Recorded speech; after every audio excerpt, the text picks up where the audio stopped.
मेरे पड़ोसी थे, अक्सर घर आते रहते थे। शरीर से काफ़ी भारी थे और खाना पीने की शौकीन। घर में घुसते ही कुछ खाने की फरमाइश ज़रूर करते।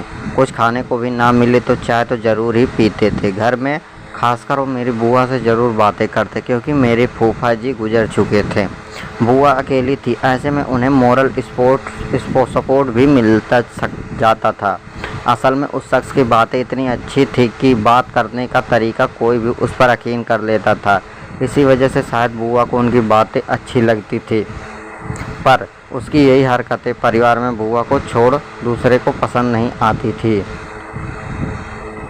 और पर बुआ की वजह से कोई कुछ कह भी नहीं पाता। वो बुआ के पास ससुराल की तरफ से दूर के रिश्तेदार भी लगते थे, इसीलिए भी शायद ऐसा होता हो।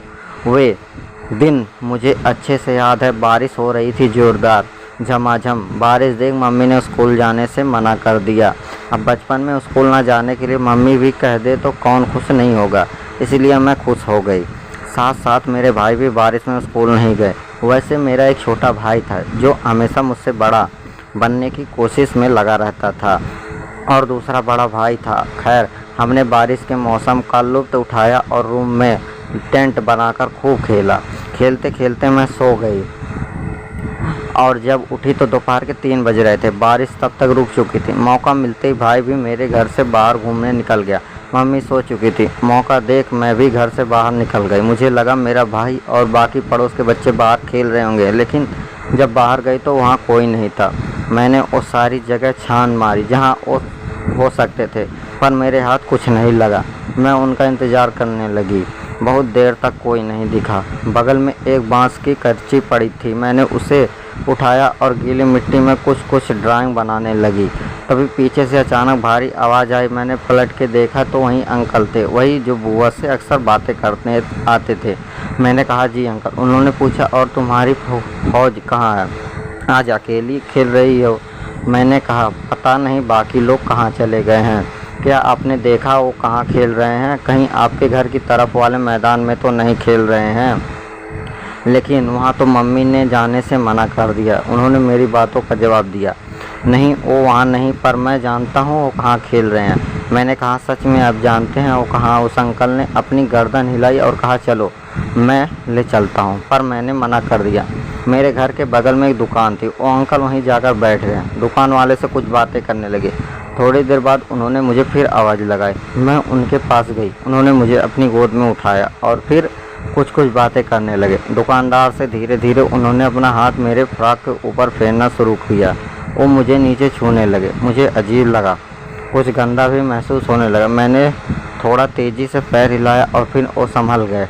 मैं उनसे खुद को छुड़ाने की कोशिश करने लगी, पर उन्होंने मुझे जाने नहीं दिया। कहने लगे कि अरे क्या हुआ तुम्हें? अभी तो तुम्हें खेलने जाना था ना, चलो मैं लेकर चलता हूँ।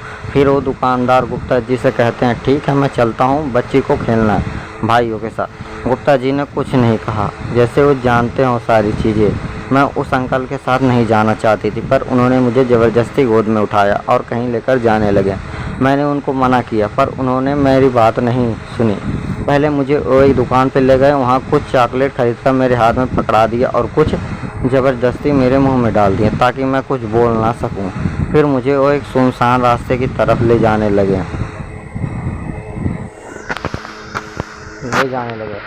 मुझे कुछ ठीक नहीं लगा। ले जाने लगे।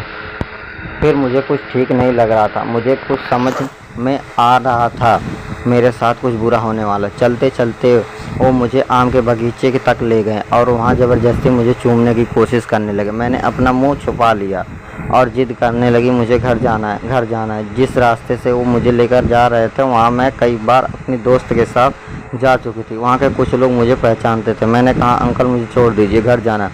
मम्मी ढूंढ रही होगी। वो मुझे और अंदर की तरफ लेकर जाने लगा। मैंने जैसे ही उसे तय कर लिया था कि वो अपनी गंदी मनसा को पूरी करके रहेगा। उस उम्र में मुझे नहीं पता था कि हवस क्या चीज़ होती है, लेकिन उसकी आंखों को देखकर समझ आ गई थी कि ऐसी हरकत करने वाले की नज़रें कैसी होती है। पता नहीं उस दिन उसके अंदर कौन सा जानवर था जो बाहर आना चाहता था और मुझे नोच खाना चाहता था। उसकी आंखें आज भी मुझे डराती है। वो अपनी प्यास बुझाना चाहता था, मेरा रेप करना चाहता था और रेप करने की जगह तलाशने लगा। मेरे मुंह में कपड़ा ठूस दिया, मेरे शरीर को गंदी तरह से छूने लगा और मेरे फ्रॉक उठाकर उसने मेरे प्राइवेट पार्ट पर जोर से काटा। मैं चिल्लाई, जोर से चीखी, पर आवाज़ बाहर नहीं आई गई। वो मेरे तक ही रह गई, क्योंकि उसने मेरे मुंह में कपड़ा जो ठूस रखा था। मेरे हाथ से उसने चॉकलेट छीना, फिर चॉकलेट का पैकेट फाड़ा, मेरे प्राइवेट पार्ट पे लगाया और कुछ करने की कोशिश की। तब तक कोई बगीचे की तरफ उसे कोई आता हुआ दिखा। उसने मुझे छोड़ दिया और मेरे मुंह से कपड़ा भी निकाल दिया और मेरे आंसू पोंछ दिया और मुझे गोद में उठाया और आगे ले जाकर छोड़ दिया। जब 8 साल की थी तब उसने सीने पर हाथ फेरा, फिर पेट पे हाथ डाला, कुछ तलाशने लगा था। कहा, खुद से घर चली जाओ, कहीं रुकना मत, सीधा रास्ता है। मैं रोते रोते अपने घर पहुंच गई। मम्मी ने देखा, पहले 2 थप्पड़ लगाए और गुस्से में पूछने लगी कहाँ थी। शाम हो गई, किससे पूछकर बाहर गई थी। मैंने कोई जवाब नहीं दिया। बोलती भी क्या, मेरी हालत उस वक्त कुछ बोलने की भी थी नहीं। मेरे साथ क्या हुआ और क्या हो सकता था, मुझे इस इल्म की भी नहीं थी। मैंने कुछ नहीं बोला और धीरे धोए और कमरे में गई और सो गई।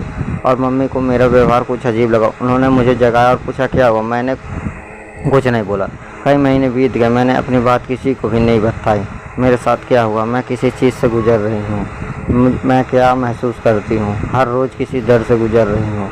क्या मेरी उम्र इतनी थी कि मैं दर्द को छुपा पाती। सिर्फ 8 साल की थी, सिर्फ 8 साल। क्या सच में बता पाना इतना मुश्किल होता है। बचपन में ही मैंने कैसे ये तय कर लिया कि मेरे साथ जो हुआ उसमें मेरी गलती थी। मेरे साथ बिल्कुल ठीक हुआ। और उस घटना के बाद मुझे लगता था मैं एक गंदी लड़की हूँ। एक गंदी लड़की क्या होती है, ऐसा मेरे ज़िंदगी में आया कहाँ से। मैं 14 साल से इस हादसे को अपने अंदर क्यों दबाई हूँ। मैंने कभी किसी को बताया क्यों नहीं, या शायद मैं बताया पर किसी ने मुझे समझा नहीं। मैं ये दावे के साथ कह सकती हूँ कि मुझ जैसी ऐसी 1000 लड़कियाँ हैं जो खुद को अपनी साथ हुई प्रताड़ना का शिकार मानती हैं। उस बात को 14 साल बीत चुके हैं, पर मैं खुद को कैसे समझाऊं जो हुआ उसे भूल जाओ। क्या भूलने से सब ठीक हो जाएगा। ऐसी बहुत सी घटनाएं हमारे यहाँ होती हैं।